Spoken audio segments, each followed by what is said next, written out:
মমতা বলছে আমাকে দেখে ভোট দাও। এই যে এমএলএ গুলো আর মন্ত্রীগুলো জেলে গেছে, ওদের কোনো দোষ নেই, ওদের সবাইকে লোকে এমএলএ কে ভোট দিয়েছে ওই মমতাকে দেখে নিয়ে। ওই জন্য জেলটা মমতারই যাওয়া উচিত, কারণ তাকে দেখেই লোকে ভোট।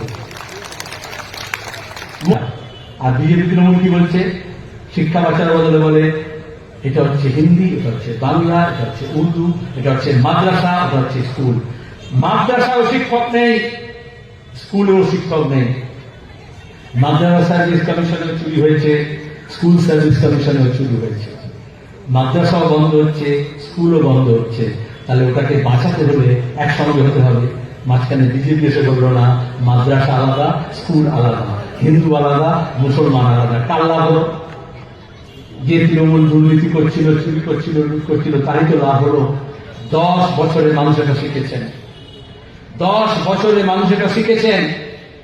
10 বছরে বিজেপি তৃণমূলকে আটকায়নি, আর তৃণমূল বিজেপিকে আটকায়নি। বিচারপতি অমৃতা সিং হাইকোর্টে দাঁড়িয়ে এই দুর্নীতির মামলায় বলেছেন অভিষেক ব্যানার্জির সম্পত্তি এত গুণ বাড়লো, 1000 গুণ বাড়লো কবে থেকে? বিচারপতি বলছেন হাইকোর্টে 2013 পর থেকে। তাহলে 2013 পরে কি ঘটেছে? 2011 তৃণমূলের সরকার এসেছিল, 2013 পরে মোদী প্রধানমন্ত্রী হয়েছেন।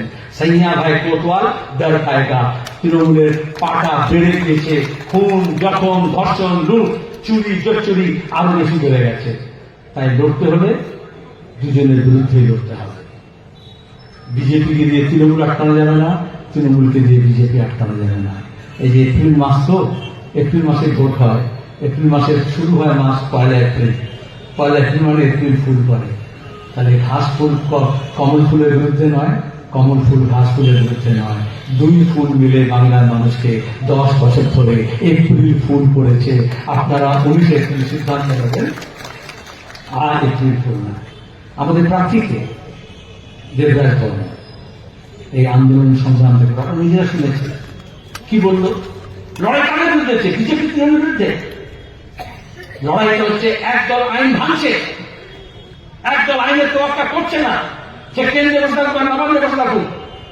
আর অন্যদিকে দেবরাজ বর্মন এখানে বলছে আমরা কি আইন বানাবো মানুষের স্বার্থে।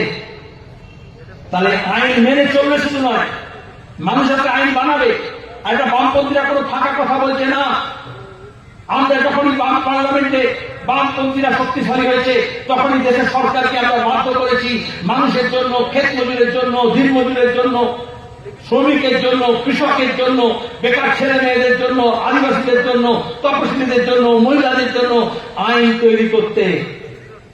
আর আজকে দাঁড়িয়ে বিজেপি তৃণমূল সেই আইনগুলোকে ভাঙছে। আমরা 100 দিনের কাজের আইন আনলাম, মোদী এসে বলল গड्ढा खोदने का काम है বলে ওটাকে দুমে মুছে দেওয়ার চেষ্টা করলো। আর তৃণমূল দেখলো এই সুযোগ, 100 দিনের কাজের টাকা মেরে ফাঁক করে দিল। আর তারপরে বলছে কত গর্জন হচ্ছে, কেন্দ্র থেকে টাকা নিয়ে আসবে। আমরা কি বলেছিলাম? আমরা বলেছিলাম ঘরের টাকা হোক, জলের টাকা হোক, পানীয় জলের টাকা হোক, আর্সেনিক মুক্ত জল সরবরাহের কথা হোক, বা 100 দিনের শহর গ্রামের ঘরের টাকা হোক। সেই টাকাগুলো কত এলো, কত খেলো, আর কত দিল তার হিসেব দিতে হবে। মমতা বলেছেন তোদের টাকা হিসেব দেব। আবার মোদী পিএম কেয়ার থেকে ইলেকট্রাল বন্ড দুজনে মিলে টাকা লুট করেছে, কর্পোরেটের 1000 টাকা, ঘুষ দিয়েছে 1000 কোটি টাকা। আর বলছে হিসেব দেবো না। হিসেব কি দিচ্ছে? কেন তোমাকে 500 টাকা দিচ্ছি লক্ষ্মী ভান্ডার, মরে গেলে 200 টাকা দিচ্ছি সমব্যাথী, বলছে না, বাচ্চাদেরকে দিচ্ছি সবুজ সাথী, আর অনেক রকমের কথা বলে। কার টাকা কে দেয়? কার টাকা কে দেয়? আর কার টাকায় বিজ্ঞাপন হয়? মোদী মমতার যত ছবি ছাপা বিজ্ঞাপন হয় আমার আপনার টাকায় হয়। যে টাকা থেকে মেয়েরা পড়তে পারত, যে টাকা থেকে মেয়েদের নিরাপত্তা হতো, সেই টাকার 70% মোদী বিজ্ঞাপন দিয়েছেন বেটি বাঁচাও বেটি পড়াও। আর যে টাকা আমাদের মেয়েরা দিয়ে পড়াশোনা উচ্চশিক্ষা করত, সেই টাকা দিয়ে মমতা ব্যানার্জি কন্যাশ্রী বিজ্ঞাপন দিয়েছেন, আসলে নিজের ছবি ছেপেছেন। ওদের ঝগড়া কি? রেশন নিয়ে দুর্নীতি হচ্ছে, পচা গমের আটা খাইয়েছে, মিড ডে মিলে খাবার চুরি করেছে, আইসিডিএস এর খাবার চুরি করেছে বাচ্চাদের। মন্ত্রী ঘর থেকে 1000 কোটি টাকা পাওয়া গেছে খাদ্যমন্ত্রী ঘর থেকে। কিন্তু মোদী আর মমতার মধ্যে ঝগড়া হচ্ছে রেশনের ব্যাগে মোদীর ছবি থাকবে না মমতার ছবি থাকবে। যখন বন্যায় উত্তরবঙ্গে মানুষ ভেসে যায়, তখন বলে ওই যেটা কিট, রিলিফ কিট, তাতে মোদির ছবি থাকবে না মমতার ছবি থাকবে, শুধু ছবি নিয়ে লড়াই। এইখানে দাঁড়িয়ে এজন্য ভোটের সময় এসে বলে, মোদি বলছে আমাকে দেখে ভোট দাও, আর মমতা বলছে আমাকে দেখে ভোট দাও। এই যে এমএলএ গুলো আর মন্ত্রীগুলো জেলে গেছে, ওদের কোনো দোষ নেই, ওদের সবাইকে লোকে এমএলএ কে ভোট দিয়েছে ওই মমতাকে দেখে নিয়ে। ওই জন্য জেলটা মমতারই যাওয়া উচিত, কারণ তাকে দেখেই লোকে ভোট দেবে। মোদীর মন্ত্রিসভার লোকের নাম জানে না, দুজন তিনজন। যখন এসেছিল তখন এসেছিল এনডিএ গভর্নমেন্ট, তারপরে বিজেপি গভর্নমেন্ট, এখন লোকে বলে মোদী গভর্নমেন্ট। এইভাবে গণতন্ত্রকে শেষ করে একটা ব্যক্তির একটা স্বৈরতান্ত্রিক শাসন তৈরি করার চেষ্টা করছে, তার বিরুদ্ধে লড়তে হবে। আমরা সিপিআইএম বামপন্থীরা গর্বের সঙ্গে বলতে পারি, নতুন তাজা বীজতলা থেকে যেরকম রোপণ করে আমাদের ধানের চাষ যেরকম হয়, ওরকম আমরা বীজতলা তৈরি করে ছাত্র, যুব, শ্রমিক, কৃষক, ক্ষেতমজুর, শিক্ষক, আইনজীবী, ডাক্তার, নতুন প্রজন্মে যারা তারা লড়াই করে উঠে এসছে, সেখান থেকে প্রতিনিধি হিসেবে আপনাদের সামনে দাঁড় করিয়েছি। বিজেপি তৃণমূলের কাছে রিসাইকেল এলিমেন্ট, পুরোনো প্লাস্টিক থাকে না, পুরোনো খবরের কাগজ থাকে না, সেটা বান্ডিল করে বিক্রি হয়ে যায়। যেটা তৃণমূলে পুরনো হয়ে গিয়েছিল সেটা বিজেপিতে নতুন করে এসছে, যেটা বিজেপিতে পুরনো হয়ে গিয়েছিল সেটা তৃণমূলে চলে এসছে। ওটা হচ্ছে কাবাডিওয়ালার দোকান। আমাদের কাছে তরুণ তাজা যারা দিয়ে পার্লামেন্টে গিয়ে লড়বে, হকের কথা বলবে, অধিকারের কথা বলবে, সেখানে লড়ে ভিড়ে আপনাদের অধিকার নিয়ে আসবে, উন্নয়ন নিয়ে আসবে।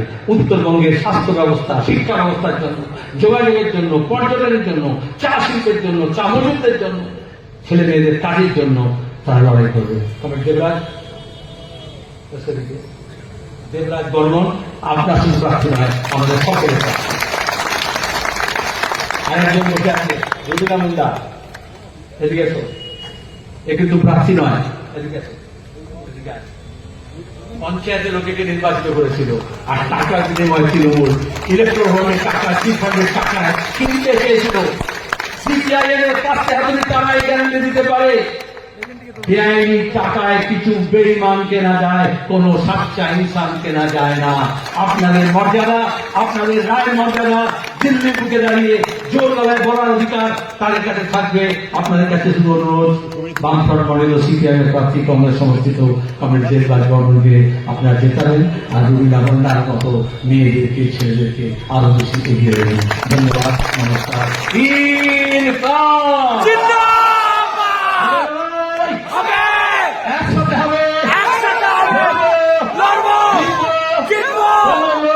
কোন প্রলোভন নয়, কোন গুজব নয়, কোন দাঙ্গা নয়, কোন হাঙ্গামা নয়।